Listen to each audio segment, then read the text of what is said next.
The challenger round of the Season 12 chase for the Pokemon Cup Series Championship begins here at Homestead Miami for the running of the Southwest 500. You're going to see all three rounds of the contender round, all three races in the same video. Hope you guys like this new format I'm trying out for this season's chase. Anyway, Dylan Young, right off the bat, battles with the pole setter, Isaiah Bernash. Well, Dylan Young's actually the pole setter, but Bernash, he had a better start on the first lap, but Dylan Young was able to take the lead away on this corner. But then DJ Curtis went on to battle for the lead, as a lot of drivers going 3 wide, 4 wide at this track. This is a different configuration from Homestead than you normally see. A lot more better banking allows for wrecks like these involving the leaders. As you see, Roman Rahal gets spun. He had contact with DJ Curtis, but somehow Curtis was able to go through. But a big wreck happens on the third lap of the race to bring out our first caution. As you see an onboard camera with the chaser Roman Rahal, one of our chasers this season. He gets contact and he hits DJ Curtis, but somehow the 14 was able to keep his speed, and he's able to race to the lead under the caution flag while this big gigantic wreck happens behind him. A lot of drivers involved, including chaser Austin LaPlante. There's the 29 Isaiah Bernash. There were pit stops in this race, and after pit stops cycled out, Bernash took the lead. But a big wreck happened in the final corner just as Jasmine Acosta was about to take the lead. She barely didn't get the lead, and here's the caution. Nick Altendorf gets contact with Nathan Hudson, and a big wreck involving the 43 Hudson behind him. And here's Dylan Young. He got damage from it. As you see, the one Jordan Davis, another chaser, spun him out. So Young, he had the lead early in the race, but then he spins out. It's a tough day for him. And here's the race to the caution flag. It was pretty close, but they took the caution before they crossed the start-finish line, as you see here. Best view I could give you, Isaiah Bernash just beat out Jasmine Acosta to the line. On the restart, however, Sean Harple, another chaser, goes for the lead against 29. Remember, chasers can advance to the next round by winning a chase race in whatever round they're in. Jasmine Acosta's trying to do that, so is Sean Harple, as two chasers battling side by side for the lead.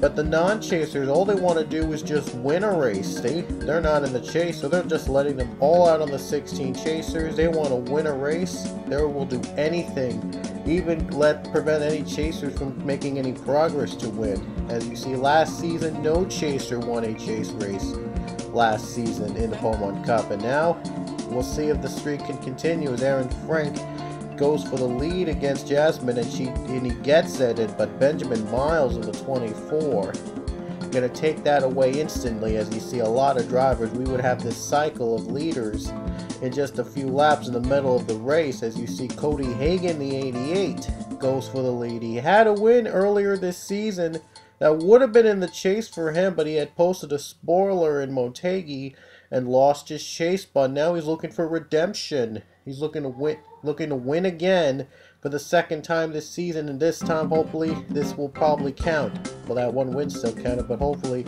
he could make up for that spoiler he posted earlier that prevented him from getting the chase. Isaiah Bernash, however, Preston Plord, I should say, would retake the lead. I got 28 mixed up at 29. My apologies. But Preston Plord is now your new leader, and he's a chaser, by the way, as well. And Austin Mongold, he's also a chaser. He's going for the lead. A lot of these chasers battling to advance to the next round, of the contender round, where only 12 drivers of the chase of the 16 will advance to the next round. And now Webster Zygarde, he's not a chaser, but he wants to win again. He wants to win again. He won last season's finale. Now he's looking to win again. And now the 32 Ian Dutta is going to go for the lead against him. And Dutta, by the way, is also a chaser. And he's looking also to advance over to the next round by winning here at Homestead Miami. But here comes the 19 Alex Hawkins. He's not a chaser this season either, but he wants to win like everybody else. And Mason Wood also helping him out. And do you see Luke Walker getting to a big spin behind. That would bring out the caution with only 6 laps to go. They'll take it to the stripe with 5 laps to go.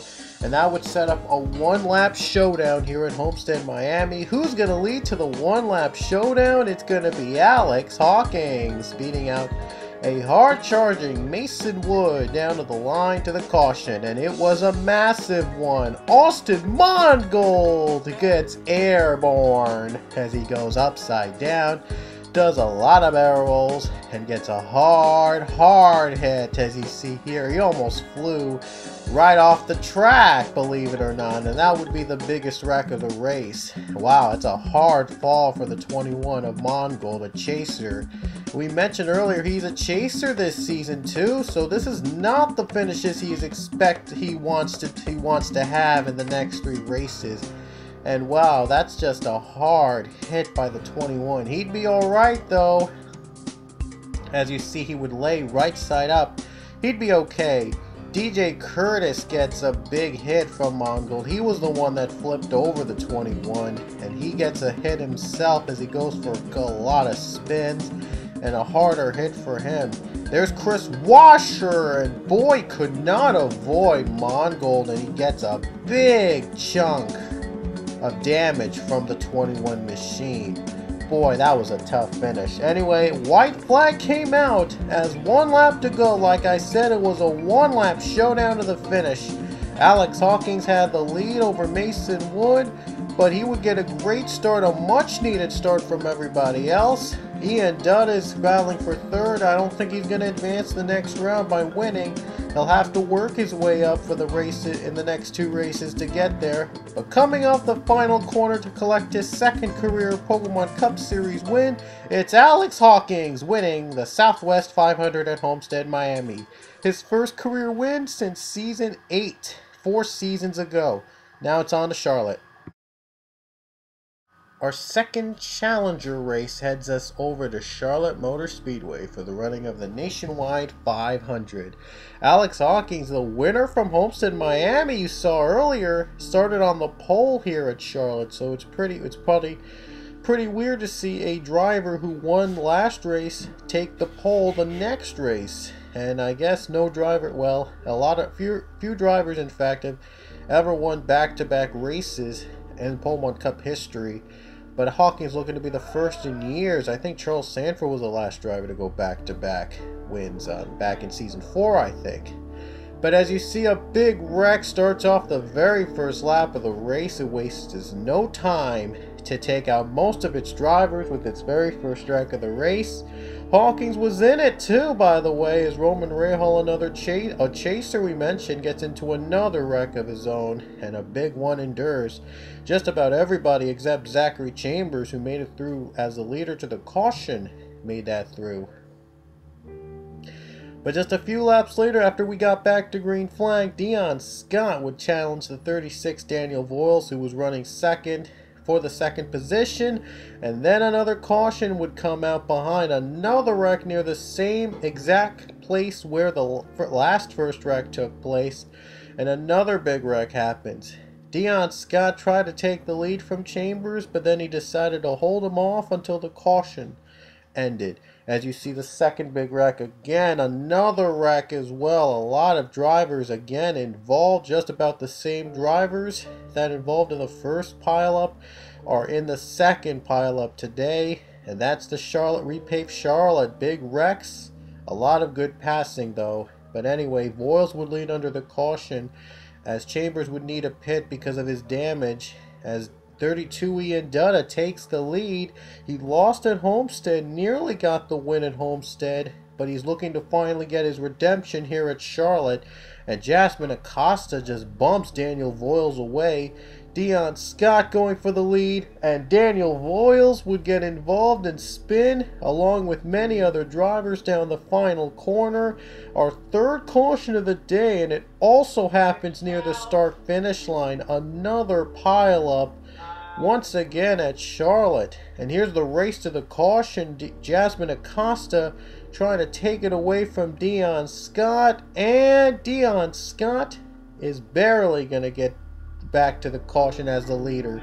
but you would have to pit as well. Everyone else would have to pit, and then Jasmine Acosta would take the lead after pit stop. So the tables already have turned, but the lap cars are making it very difficult for leader Jasmine Acosta to navigate through and keep the lead. As you see, she had to pass over through many lap cars just to keep her lead over Dion Scott in a good distance.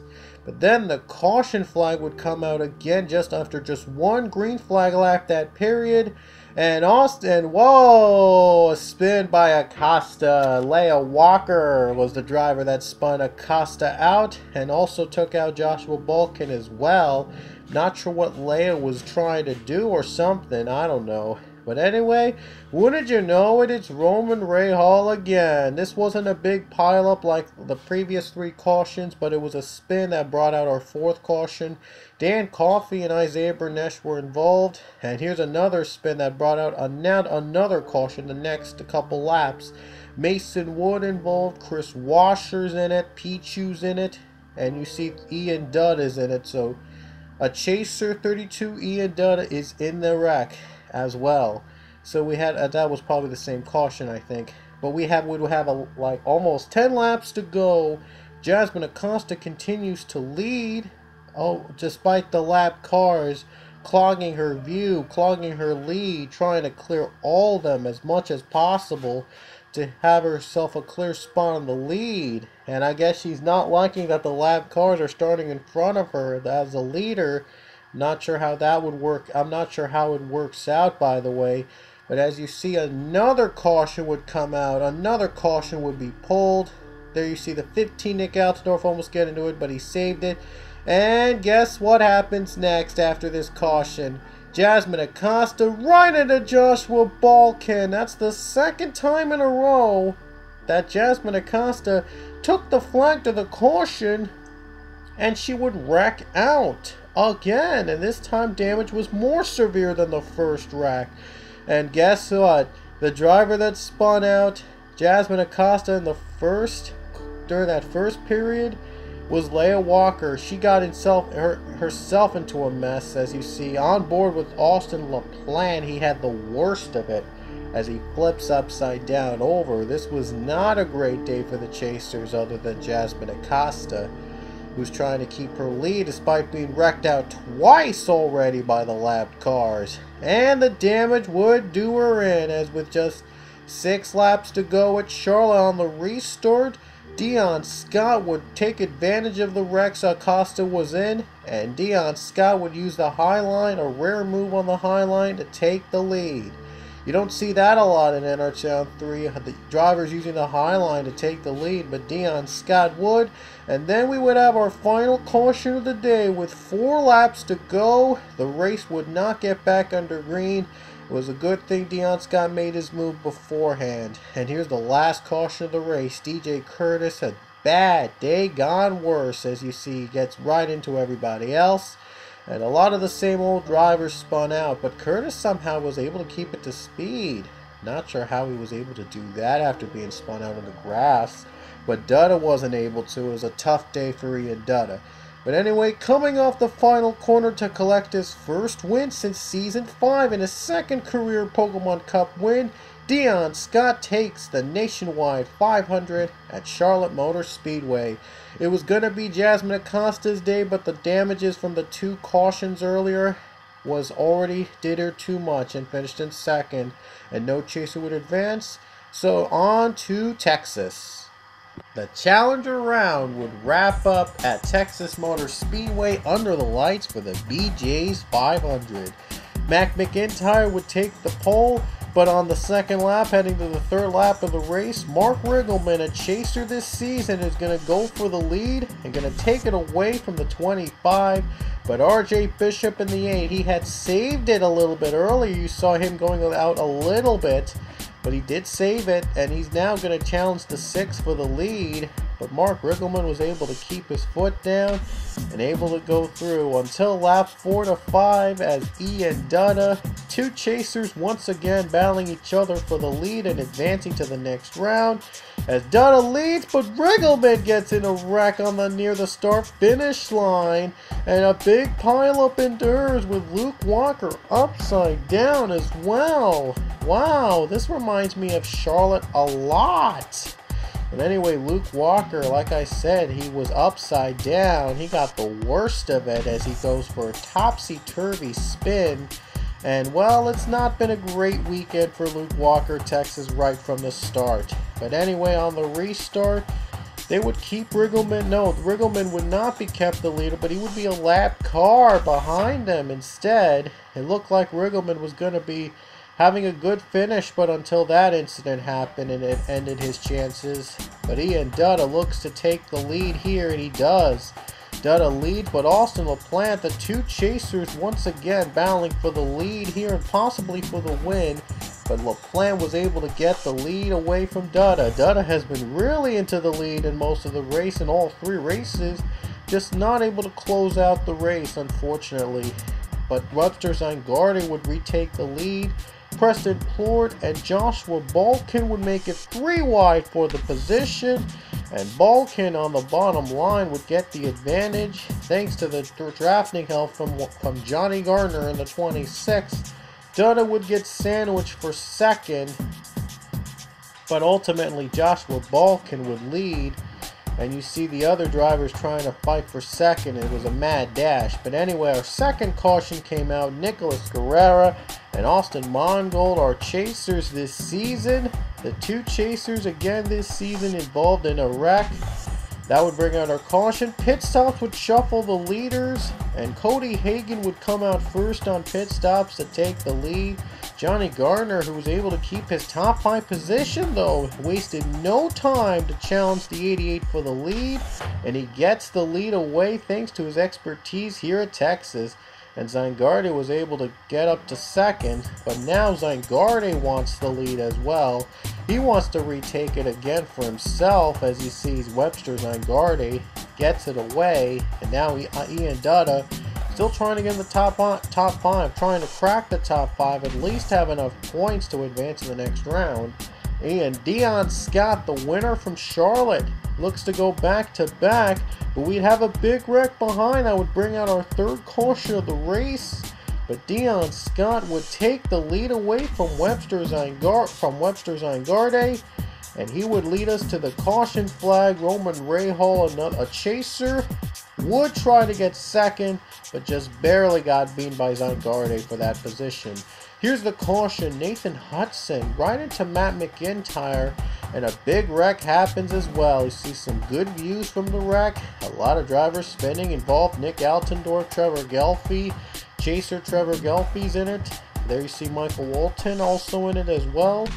And you see a restart coming in as Roman Rahal would take the position away from Scott on the restart, the lead. But then Johnny Gardner, who knew he would take the lead once again, as Johnny Gardner never lost his top 5 spot despite everybody being shuffled in and out because of the pit stops and wrecks. In and out of the top 5 and even top 10, Gardner would still be consistent here at Texas.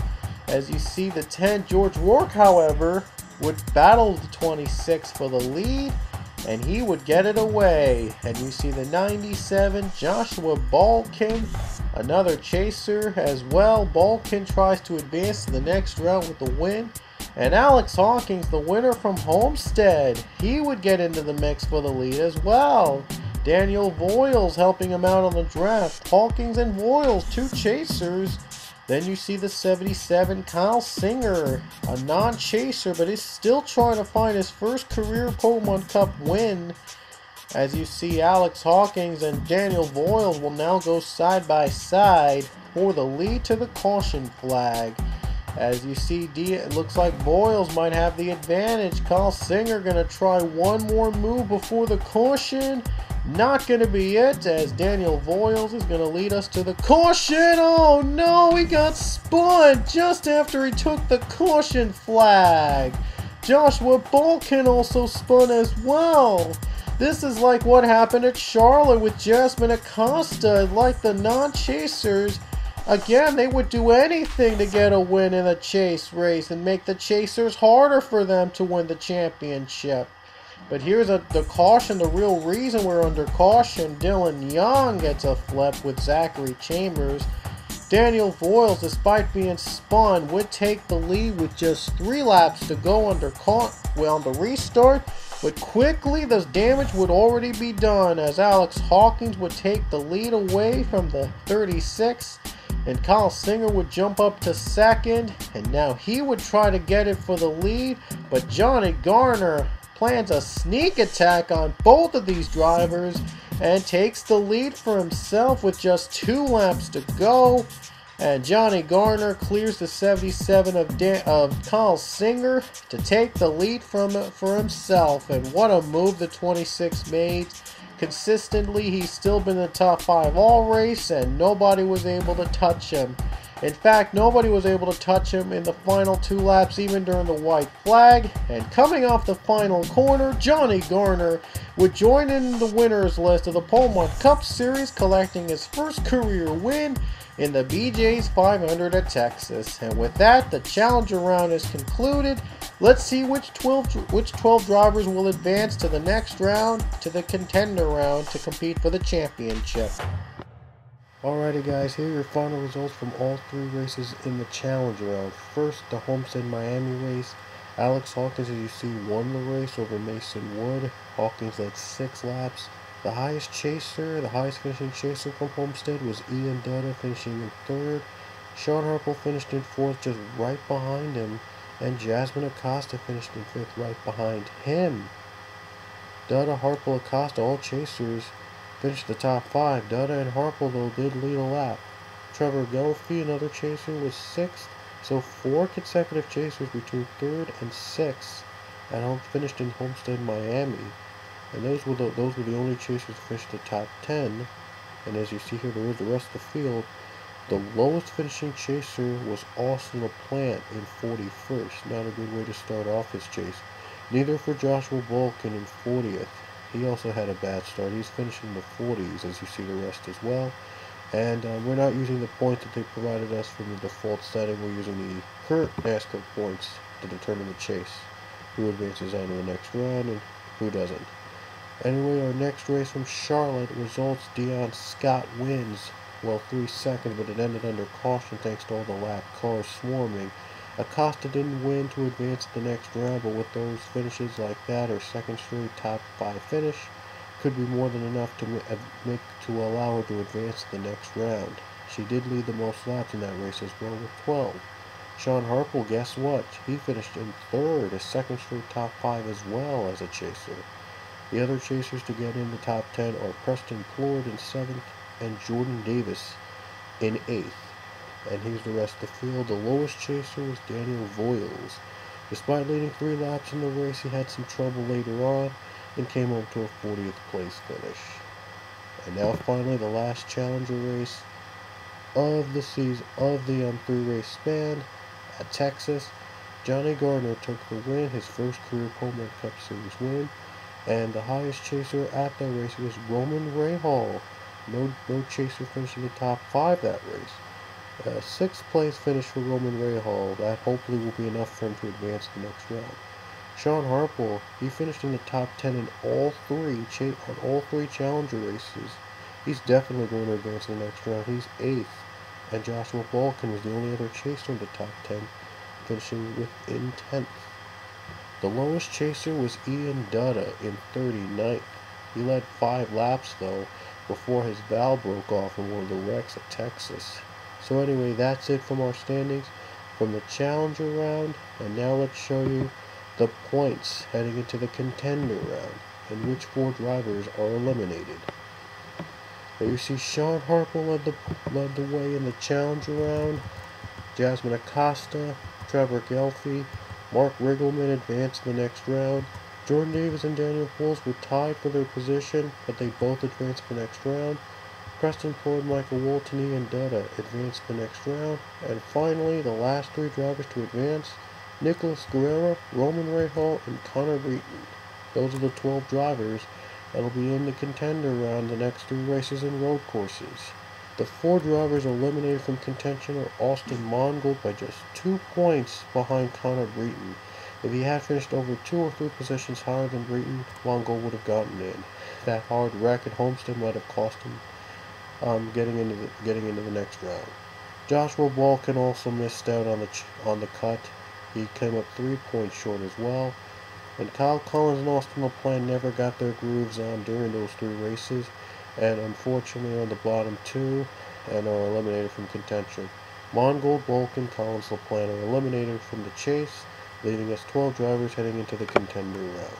One more thing to note: have you noticed that Tally, Scott, Hawkins, and Gardner's names are on the All-Star list? And here's why. The main reason is that the All-Star race is going to have winners to the chase.